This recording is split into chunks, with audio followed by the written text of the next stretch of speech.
हम इस वक्त सेक्टर 9 हनुमान मंदिर में खड़े हैं, जहां पर भिलाई नगर विधायक जेल से छूटने के बाद सीधा हनुमान जी के मंदिर में आए। मुसीबत का पल कैसा कटा?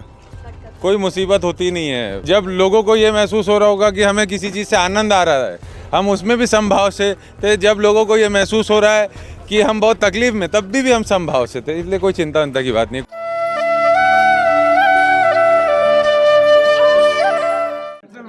हम इस वक्त सेक्टर 9 हनुमान मंदिर में खड़े हैं, जहां पर भिलाई नगर विधायक जेल से छूटने के बाद सीधा हनुमान जी के मंदिर में आए। मुसीबत का पल कैसा कटा? कोई मुसीबत होती नहीं है, वो आपके मन में होता है। आपको लगता है कभी कि आप बहुत अच्छा चल रहा है, कभी आपको लगता है बहुत बुरा चल रहा है, लेकिन ये लगने की चीज़ नहीं है। ये समय होता है, समय सबसे बड़ा, समय बलवान होता है। तो जो भी समय हो उसको समभाव से जियो। हमें जब लोगों को ये महसूस हो रहा होगा कि हमें किसी चीज़ से आनंद आ रहा है, हम उसमें भी समभाव से थे। जब लोगों को ये महसूस हो रहा है कि हम बहुत तकलीफ में, तब भी हम समभाव से थे। इसलिए कोई चिंता की बात नहीं, कोई कठिन समय कभी नहीं होता। रॉकी भाई इज बैक। अरे मैं देखा नहीं वैसे इसलिए जानता नहीं इसके बारे में। पक्ष में पूरी खलबली मच चुकी है, क्या कहना चाहेंगे? हमारा काम है लोगों के हित में काम करना, हम करेंगे उसको। तो ये थे विधायक भिलाई नगर देवेंद्र यादव जी, जो छूटने के बाद सीधा हनुमान जी के मंदिर सेक्टर 9 पहुंचे और भगवान से आशीर्वाद लिए। समर्थकों की भीड़ देख सकते हैं। हमारे साथ इनके एक और समर्थक हैं, क्या कहना चाहेंगे नेता के बाहर आने पे? देखिए, पूरे भिलाई में खुशी का माहौल है और आज पूरा भिलाई, आज भिलाई के जनता से हमारे नेताजी रूबरू हुए। बहुत दिनों बाद ये एक खुशनुमा पल है जिसको शब्दों में बयां कर पाना बहुत मुश्किल है। और ये ऐसा खुशी का पल है, ऐसा लग रहा है कि मतलब फिर से वो एनर्जी, फिर से वो ताकत आज प्रदेश के युवाओं के अंदर फिर से आ गई है। अपने नेता को देखकर, अपने नेता के प्यार को देखकर, अपने नेता के भावनाओं को देख। लड़ाई जारी रहेगी जोरों से? लड़ाई तो हम लड़ रहे हैं और सरकार की हठ धर्मिता आज हारी है। सत्य जीता है, संविधान की जीत हुई है, सतनाम की जीत हुई है। क्या कहना चाहती हैं आप? नेता बाहर आ गए हैं, बहुत खुश लग रही हैं।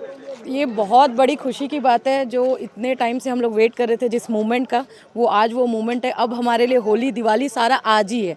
आज के दिन मतलब कौन नहीं एक्साइटेड होगा। हमारी ताकत, हमारी एनर्जी आ गई है। मतलब मैं एक्सप्रेस नहीं कर सकती वर्ड्स में कि हम लोग कितना ज़्यादा एक्साइटेड फील कर रहे हैं। जो बहुत टाइम से हमारे अंदर में उन्होंने जो हमारे पर विश्वास दिखाया था, हम उस पर खरे उतर रहे थे, बट फिर भी कहीं ना कहीं वो थोड़ा सा एक था ना कि हमारे नेता होते हैं हमारे साथ में। आज वो एक्साइटमेंट मतलब हमारी वापस आ गई है। हम बहुत ज़्यादा खुश हैं और सेलिब्रेट कर रहे हैं इससे। यूथ क्या कहना चाहता है? देवेंद्र यादव जिंदाबाद। देवेंद्र यादव जिंदाबाद। तो 6 महीना के अज्ञातवास के बाद देवेंद्र यादव जेल से बाहर आ गए हैं। राजनीति में एक भूचाल सा आ गया है। राजनीति छत्तीसगढ़ की अब नई मोड़ लेगी। देखते हैं कि प्रतिद्वंदी जो पार्टी है वो अब क्या करती है और देवेंद्र यादव इस लड़ाई को कहां तक के लड़ते हैं। सीजी भास्कर न्यूज़ के लिए मैं हूं गौरव तिवारी। खुशी हो रही है, अपने सब साथियों से मिलकर, सभी परिवार के लोग हैं। और पिछले समय में कांग्रेस पार्टी हो, वरिष्ठ नेता हों, भिलाई वासी हों, सभी साथियों ने बहुत साथ दिया। इस समय बस इतना ही कहना चाहता हूँ, थोड़ा तकलीफ़ होती है देखने में, समझने में। जेल एक कठिन जगह है, लेकिन हमें अपने भावनाओं या हमारा जो नैतिक कर्तव्य है उसको भी निभाना ज़रूरी है।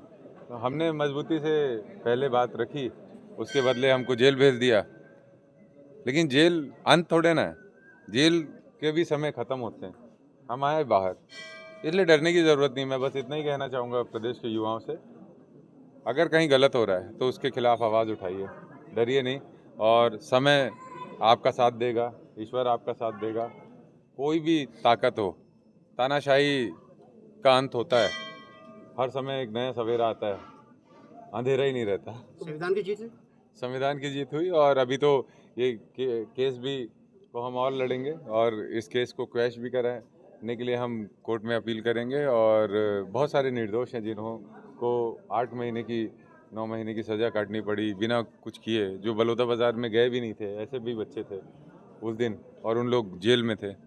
कुछ ऐसे लोग भी थे जो 11 वहाँ पे साफ़ सफाई या किसी काम से थे, उन लोगों को भी जेल भेज दिया गया। तो ये सारी चीज़ें। एक और मामले में आपको स्टे मिला है कि पॉलिटिकल प्रोपेगेंडा करना और वातावरण बनाकर लोगों पे दबाव बनाना, ये राजनीति में चलता है। तो इसकी ज़्यादा चिंता हम इसलिए नहीं करते क्योंकि हमें पता है थोड़ा समय लगता है लेकिन सच सामने आता है। जेल से बाहर आकर देवेंद्र और मजबूत हो गए हैं, क्या कहना चाहिए? देखिए ऐसा है कि जीवन का ये एक ऐसा अध्याय है जिसने काफ़ी कुछ सिखाया और मैं चाहता हूँ कि इसको हम लोग विस्तृत रूप से चर्चा करके इस अनुभव को मैं आप लोगों से साझा करूं। मंदिर में क्या मांगे भगवान से? हर साल जन्मदिन हो या किसी भी नए काज की शुरुआत हनुमान जी महाराज का दर्शन करके हम आगे बढ़ते हैं। तो भिलाई आया, अपने परिवार के पास आया, आप सब परिवार हो मेरे। मैं आपको मीडिया कर्मी नहीं देखता, भिलाई वासी हो तो अधिकार एक दूसरे के ऊपर बनता है। तो प्रभु के दर्शन करने आया था। उभरते लीडर को दबाने की कोशिश की गई है। कहाँ कुछ होता है ये सबसे।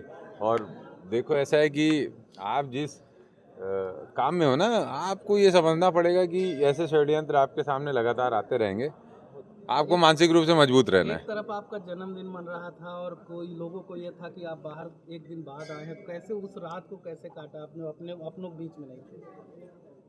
आप फिर जेल की कहानियाँ बहुत सारी है। जेल में तो आप, मैं चाहता हूँ आप बैठे हैं तो मैं आपको बताऊँगा। जैसे ये यहाँ काफ़ी शांति है, लेकिन वैसी शांति अंदर शांति होती थी, लेकिन जो दीवार है ना, दीवार जो ऊंची दीवार थी उसके पीछे की से गाड़ियों के हॉर्न के आवाज़, कभी कोई फंक्शन चल रहा है तो उसके शोर शराबे कान में गूंजते थे। दिवाली है तो फटाके फूटते थे, वो उड़ते हुए दिखते थे, लेकिन हम उसी एक इतनी सी जगह में रहते थे।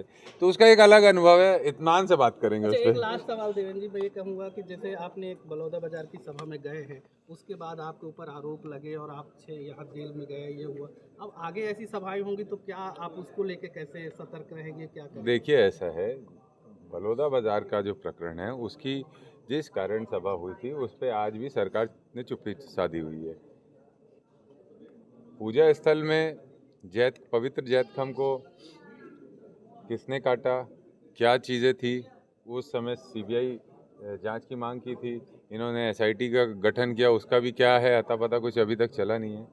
तो वो मुख्य मुद्दा था, उस मुद्दे पे तो को डाइवर्ट करके निर्दोषों को जेल भेज दिए।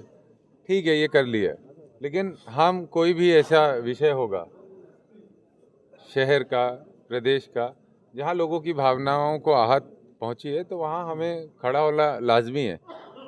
हर जोर जुल्म की टक्कर में संघर्ष हमारा नारा है, बस। और क्या। लखमा जी भी अंदर है, उनके ऊपर भी एलिगेशंस लगे, उसके लिए कहा था। देखो एलिगेशन लगाना तो सरकारों का, एजेंसीज का काम है, प्रूफ करके दिखाएं सारी चीज़ों को। Thank you.